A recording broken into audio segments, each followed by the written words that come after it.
All right, thank you. And were y'all blessed by the worship this morning? Yeah, I mean, that was awesome. Thank you, Pastor Tom, for leading us today. Thank you, worship team. And we are so glad that you're here today. And we have been in a series called We Dare You. And we've been talking about different dares. You know, we started off a few weeks ago, we dare you to follow Jesus. And then the week after that, we talk about serving. We dare you to serve. You know, to be selfless and to give yourself to others. Last week, we challenged you. We dare you to grow in your walk with God, to grow with other believers. And this week, we're, you know, as Pastor Chris just mentioned, talk about life groups. And this is the week to kick off. And we dare you to jump in. We dare you to grow in a life group this semester, and all that information in your program. And so we dare you. Today, we dare you to be generous. We dare you to be generous. You know, Jesus, you know, he was teaching an upside-down kingdom teaching. Upside-down kingdom. In other words, he was teaching things that were not normal. You know, the culture says this, and Jesus would speak differently against the culture. And one of the things that Jesus said that was just so countercultural, he said that it was more blessed to give than to receive. He said it's more blessed to give than to receive. Now, I wonder how many would agree, hey, I like to receive. I mean, how many of you say, hey, I think it's pretty awesome to receive? I mean, don't y'all agree? Don't act all spiritual to me here. We love to receive gifts. I mean, I love a Christmas morning and be able to open up a present with my name on it. You know, I like it when someone sends me a gift card. I mean, we love that, don't we? You know, someone sends you a cash app and you say, hey, you know, a text message. You say, hey, go to Chick-fil-A and have a Christian chicken on me. I mean, who doesn't like that? You know, how many of you been through a drive-through and the person paid for your coffee, you know, before you got there? You know, we like to receive. It's cool, it's fun to receive. But Jesus said that it's better to give, that we're more blessed to give than to receive. And why? Why is it more blessed to give? And the answer is because it reflects the heart of God. John 3:16, right? For God so loved the world that he what? He gave. He gave. I love this. I've heard it before. He said, you may never be more like God when you give. You'll never be more like God when you give. God so loved the world that he gave.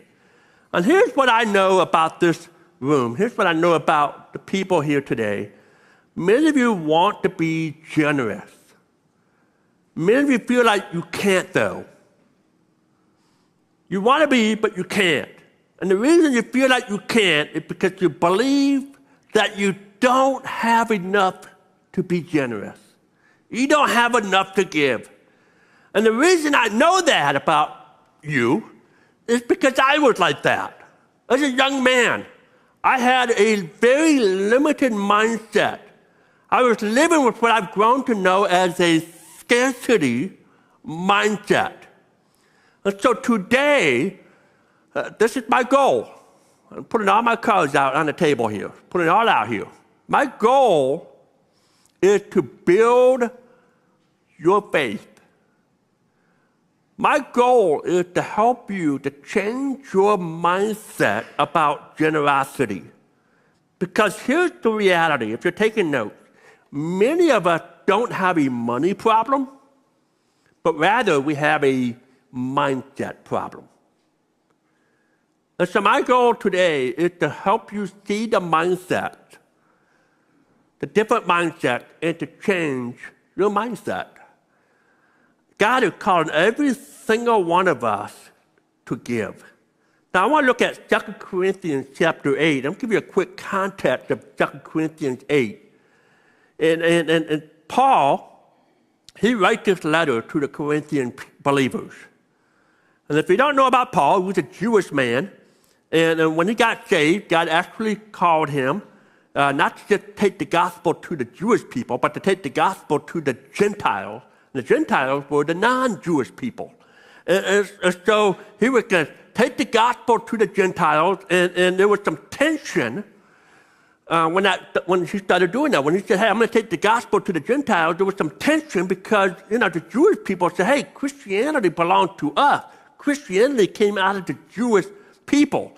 And so there was this controversy. They were going back and forth. And Paul, he was like, no, I think the gospel belongs not just for the Jewish people, but for the Jews and the non-Jews, for everybody. And so there's controversy going on. And thankfully, the three big dogs, right? The three big dogs were Peter, James, and John. They were the early church leaders. And they actually gave Paul the blessing of the early church. They said, hey, you go take the gospel to the Gentiles. And he said, but there's one condition. You tell the Gentiles, that they also need to be generous. He said they need to, don't forget the poor people. So go after them and take care of poor people. And so Paul was like, hey, that's great. We will convert, non-Jews, Gentiles as well. We'll take the gospel to them. And we'll also talk to them about this heart of generosity as well. And so Paul went to an area of churches in the Macedonia area, and went and started churches there, and they became saved. People came to know Christ. The gospel was coming through Macedonia, and then he talked to them about giving generously, and he was shocked what happened. He was stunned. Paul was blown away by their generosity. And we see this because Paul talked about the Macedonians to the believers in Corinth. And so we look at 2 Corinthians chapter 8, and we see what Paul had to say about the Macedonians. He said in verse 1, and now, brothers and sisters, by the way, he's talking to believers in Christ, right? Brothers and sisters in Christ. He said, and now, brothers and sisters, we want you to know about the grace that God has given the Macedonian churches. In the midst of a very severe trial, their overflowing joy and their extreme poverty welled up in generosity. I want to give you two quick thoughts about the Macedonians. The first I want you to know is this. They were very poor. Yet at the same time, they were very generous. They were very poor, yet they were very generous. And when I say they were very, very poor, they're not like some of us being poor, like, hey, I can barely afford my streaming services. My Hulu, my Netflix, my Amazon Prime. I may have to cancel Disney Plus. We're not talking about that level of poor, okay? We're talking about the Macedonians were deep, dirt poor, struggling to survive day to day. So they were very, very poor, and yet at the same time they were very, very generous. But here's the second thing we learn about the Macedonians, is that they were enduring trials, and at the same time they were overflowing with joy. They were going through severe persecution, suffering, very difficult time in their life, and yet they were just overflowing with joy. And out of that joy, they were generous. They lived with generous people. They were generous. They had joy, and it's interesting to me because a lot of times, whenever we go through hardship, whenever we go through, times of we're lacking finances, we become depressed sometimes. People become anxious. We might be selfishly protecting whatever we have. And for the Macedonians, even though life was hard, they were generous. They were joyful. Why? Because they believed there was more blessed to give. There was happiness in giving than to receive. which raises the questions, how did they give so big when they had so little? How did they do this? How did they live with this big mindset of generosity? And the answer is that they had a different mindset because they didn't have a money problem. People have a money problem. It's not so much a money problem that people have, it's a mindset problem, and they just had a different mindset. They didn't see a problem with money. They had an understanding of the proper mindset to have. And so today I want to talk about, real quick, two types of mindset when it comes to money. Two money mindsets, and there's two of them. The first one is the bag mindset. If you're taking notes, the bag mindset. The bag mindset believes that we don't have enough. I like to give more. I like to be able to give, but I don't have enough. Some of you might be able to relate to the Old Testament prophet Haggai. Haggai chapter 1 verse 6, he said this, "You have planted much, but harvested little. You eat, but never have enough. You drink, but never have your fill. You put on clothes, but you're not warm. You earn wages, only to put them in a purse with a hole in it." Another translation said, "You earn wages to put them in a bag with holes in it." You have a bag mindset. Your bag has holes in it. No matter what comes in, it's like your bag got a hole in it. It comes out. At the end of the month, there's nothing left in the bag because it's gone. In other words, I want to give more. I really do. I honestly want to, but I can't because I don't have enough because I have a bag with holes in it. And so we think that when I have more, then I'll give more. So this is the bag mindset. Here's the second mindset. It's the barn mindset. The barn mindset. The bag mindset says we don't have enough. The barn mindset says we have more than enough. In fact, Deuteronomy chapter 28, verse 8, it promises that if you fully obey God, here's what God does. Look at verse 8. The Lord will send a blessing on your barns. This is the barn mindset. He said, the Lord will send a blessing on your barns and on everything you put your hand to. The Lord your God will bless you in the land He is giving you. So it's the barn mindset that we have more than enough. And so this is how the Macedonians, the poor, suffering Macedonians lived. Even though they didn't have much, they did not live with a bag mindset. They had the barn mindset, believing we do have enough to give. We don't have to wait until later. We don't have to wait until we have more. We can actually give now. They had the barn mindset. And many of us were the opposite. In fact, this was me as a younger man. The problem is I didn't have as big of a money problem as I did a mindset problem.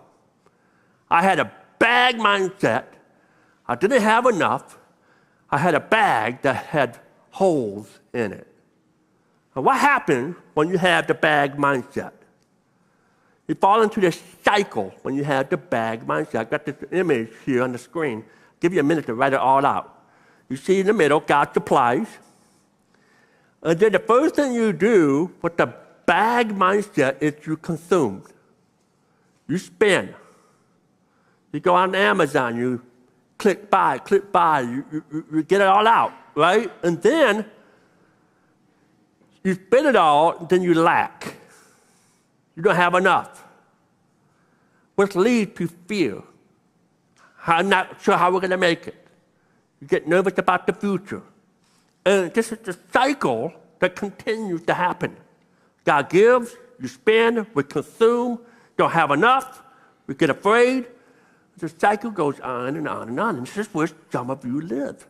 You live with a bag mindset. Now, the barn mindset is different. It starts, instead of consuming first, you give first. You give first. Notice the bond mindset in Proverbs chapter 3, verse 9 and 10. This is the bond mindset.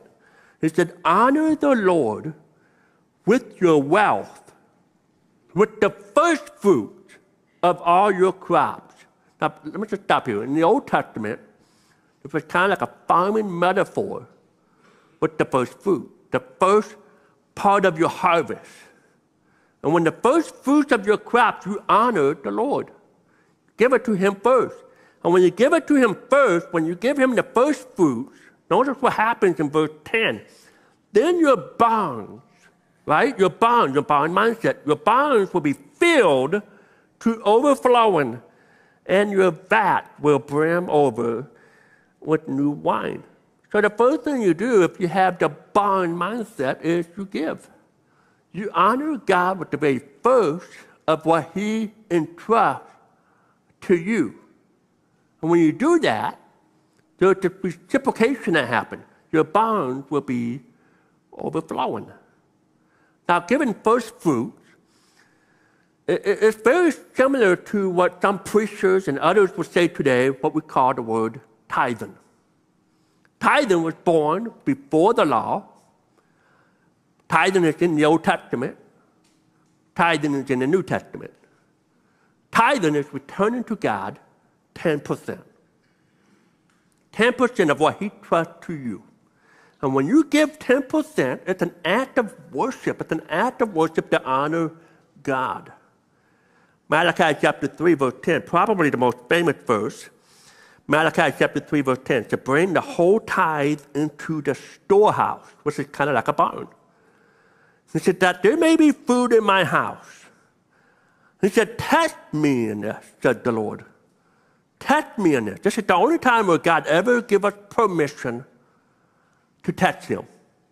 He said, test me in this and see if I will not throw open the floodgates of heaven and pour out so much blessing that there will not be room enough to store it.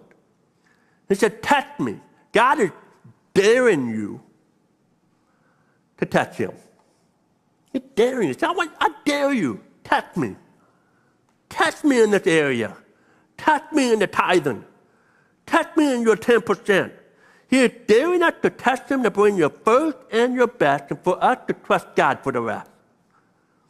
Now you're probably thinking, man, and this is me when I first heard this. I said, that's crazy. 10%, a tithe. I mean, there's just no way because I just don't have any leftovers. 10%, that's a lot because I had the bag mindset. There were holes in it. And so for me, in order to give 10% to God, you know what I had to do? I had to put my whole life, I had to rearrange, reprioritize my whole life around God. And my friend, that's the point. That is absolutely the point. We are to rearrange our life around God. Everything. Everything. Not just with your money, but with your time, your heart, your energy, your love. All of it. We are to rearrange and make God number one in all areas of your life because God wants to be first. And so it's got to only leave me 90%. And I tell you what, it's funny to me because I had to find out, over time, that the funny math works. Funny math. Because funny math with God is not normal math. You say, well, what do you mean? God's math is this. It's so different because 90% with his blessing, this is where it gets funny, but it always works for me. 90% with God's blessing goes so much further than 100% without. It doesn't add up, but it works. I've learned that. You see, this is a different mindset. Way different. You know why? Because it takes faith. You got to trust God. You have to trust God. Now, I admit, there are Christians, there are believers, Christian theologians who I respect. They don't believe the tithe is a New Testament principle. And I kind of can go with that as long as that's a starting point. Because when you see in the New Testament churches, they gave more than that. This was kind of like a starting point. And so for me, I could practice this. I have believed this for years. I have done this for years because I believe that Jesus affirmed the tithe. I'll show you very clearly this is what Jesus said in Matthew chapter 23, verse 23. He's talking to the Pharisees. He called them hypocrites. For you're careful to tithe even the tiniest income from your herb gardens. He said, you guys do a good job on the tithing part, but then he said, but you ignore everything else. So you guys are missing the point on everything else. You ignore the more important aspects of the law, justice, mercy, and faith. But then notice what Jesus said next. Jesus said, you should tithe, yes, but don't neglect the more important things. In other words, if Jesus said that you should tithe, then I'm probably going to tithe. That's where I'm at. And if Jesus said you should tithe, then you can do your own research. You can figure that out. But trust me, and I want you to. I want you to go out and study this on your own if you feel like you need to. But personally, this is where I'm at. I believe that God is calling us to tithe, that we should give 10% back to the Lord. It's giving God our first, giving God our best, not our leftovers. We trust Him to bless the rest. And when we do that, something happens. This is what happens when you start tithing. Tithing, it breaks the cycle of scarcity and create a new cycle of supply. When you start tithing, when you start to change your mindset,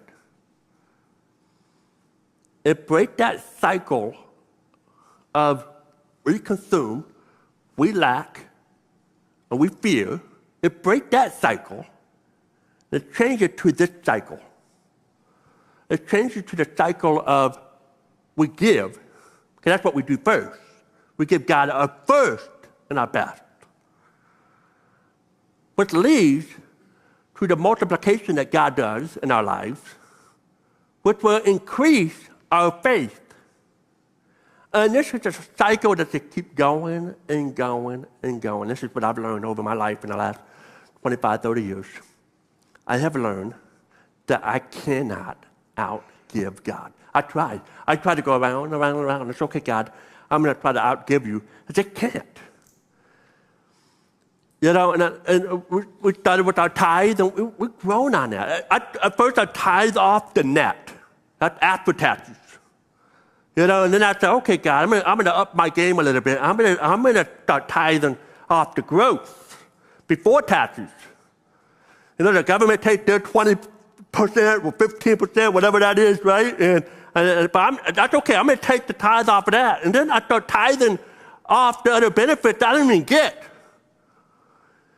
Right? I mean, I just tithe more. And then with a little increase in the, you know, when the Lord had blessed me with pay increase, I said, okay, Lord, I'm going to give more. I'm going to give more. And I tried to outgive God. And when God says, God, I want you to give this. I said, okay. I don't know how I'm going to afford to do it, but God, I trust you. I'll do it. Now, I love our staff. Our staff here at Lake Point, they're expected to tithe. And as far as I know, they do. As far as I know, they do. I was having a conversation the past week with a few of my staff members. And in the heart to give was incredible. One of the questions was asked, and said, hey, if we had $1 million, what would we do with that? If someone blessed you with $1 million, and every person in that table said, hey, in different ways. They would find ways to give it to God. More to God, less for themselves. And I love that, because that's the heart. We give, God multiplies, He builds our faith. And you say, well, God, when I get more money, I'll be more generous. I've had people say that. I'll be more generous when I get more. Right now, I just can't, tight, because He's got the bag mindset. A buying mindset doesn't beat that way. Can I say this? More money won't make you more generous. In fact, it'll make you more of what you already are. I want you to let that sink in for just a minute. More money won't make you more generous. In other words, if you're generous now with little, you'll be generous later with much. If you're a tightwad now with little, you'll be a tightwad later with much. Man, that's awfully quiet in here, Tom. Whew. I don't know if my hearing is not working. It's, oh, man, Scott. Hey, listen. Just when you think you're going to do it later, that bag mindset. More money doesn't change heart. It exposes what's already in your heart.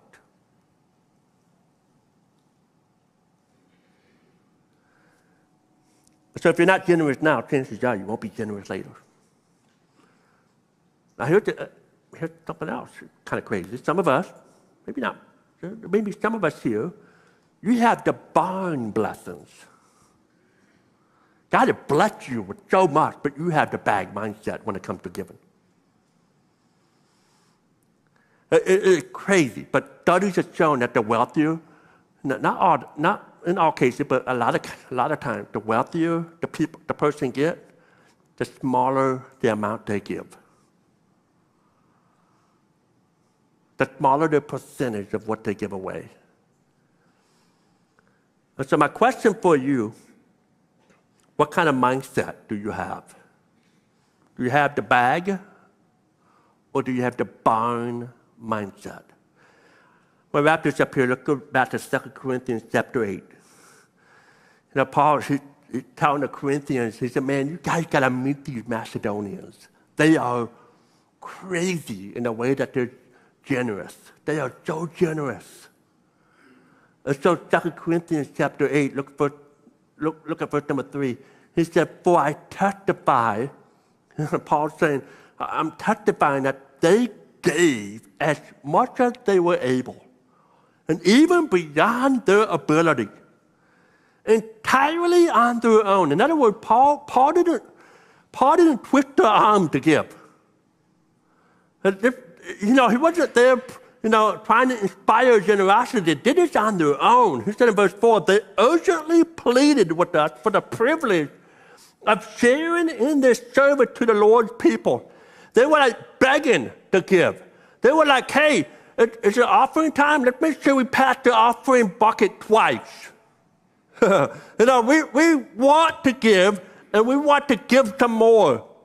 And Paul said in verse 5, and they exceeded our expectations. He said, it blew my mind.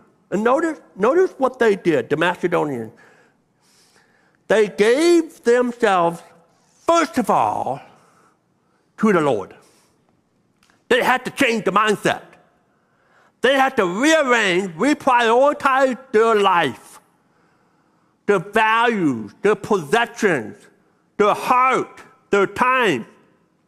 They had to rearrange their entire life around God. They said they gave themselves, first of all, to the Lord.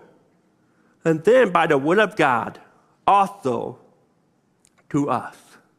They begged Paul. They pleaded. It wasn't just a plead. It was urgent pleading. Hey, can we give? We know we don't have to, but we want to. We want to give. We want to. Why? Because they had the barn mindset. Their faith grew through the cycle of the bond mindset. They understood the truth about God's provision in their life. Look at the next chapter in 2 Corinthians chapter 9, verse 8. Paul said, God would generously provide all you need. By the way, what do you need? Joy? You need joy?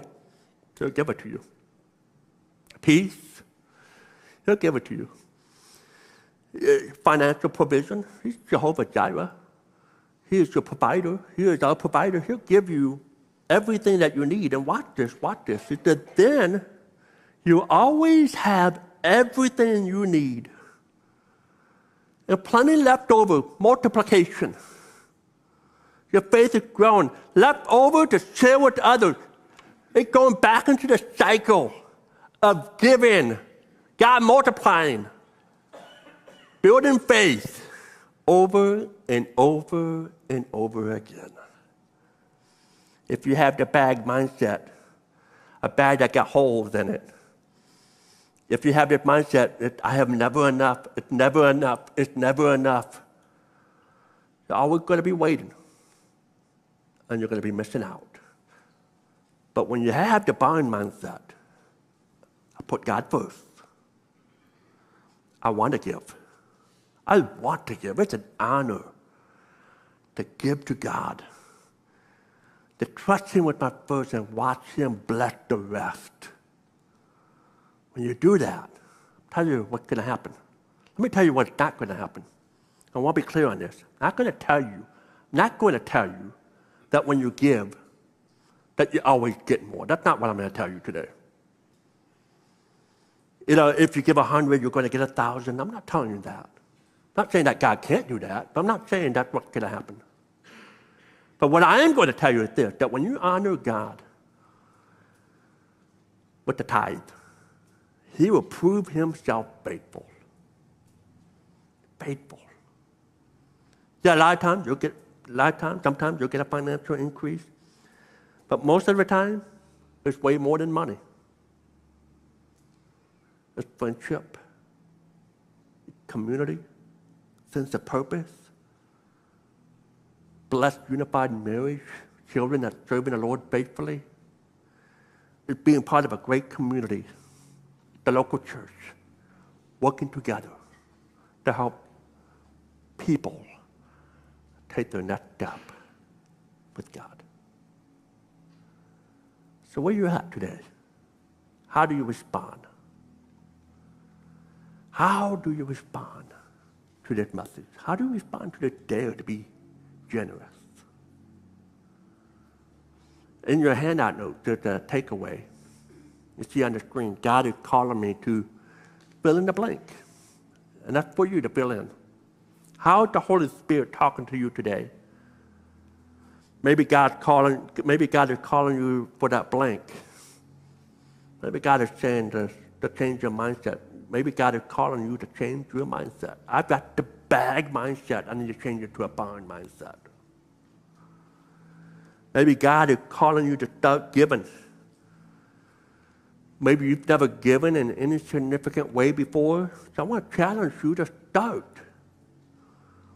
And I don't just mean to throw your lunch money in the offering box on your way out. I'm talking about, making this a monthly habit or a weekly habit, whatever that is. That's why my family, we do it as a recurring gift every month. We make this happen. We get paid on that first Sunday, we give our offering to the Lord. There's something else you could write down. Maybe God is calling you to start tithing. Maybe that's where you're at. You say, I'm already a giver, but I need to start tithing. I need to rearrange my life, my purpose, my everything, my values around God, including my money. Start tithing. Maybe you're here this morning, you're already a tither, but God has increased your bond for you to give more. You might put in that blank, hey, God, you're calling me to give more. To give more. Whatever it is, whatever God is calling you, maybe it's something else, maybe it's something I didn't say, but whatever it is, I want you to mentally put that down in your blank. And then I'm going to challenge you. I'm going to dare you to act on it. I dare you to act on it. And so right now, I'm going to close your eyes. I'm going to pray. We're going to pray over this right now. What did God put in your heart in response to that question? Whatever that is. Change mindset, start giving, tithing. Whatever that is. Will you now say right now, will you say with your head bowed, will you say, God, with your help, I'm going to do this. I want to change. I want to do this. I want to change my mindset. I want to start giving. Whatever that is, God, with your help, I want to do this. Perhaps you're not exactly sure at the moment. That's okay. Maybe you need to go home and you talk to your spouse. Maybe you need to look online, look at your finances, whatever that you got to do. If that's the case, that's fine. If that's where you're at, will you say to God, God, I promise you that I'm going to look into this. I'm going to talk about it later today. I'm going to look it over. God, will you lead me by your Spirit to do that? God, I make a covenant with you that when you reveal it to me, whatever that is, God, that you give me the strength and the power to obey. God, help me to be generous. Lord, help us here today to be generous, to change our mindset from the bag mindset to a bond mindset, and to trust you so that our faith can grow more abundantly. Help us today. Help us this week to make decisions. Help us to be more generous. In Jesus' name, amen.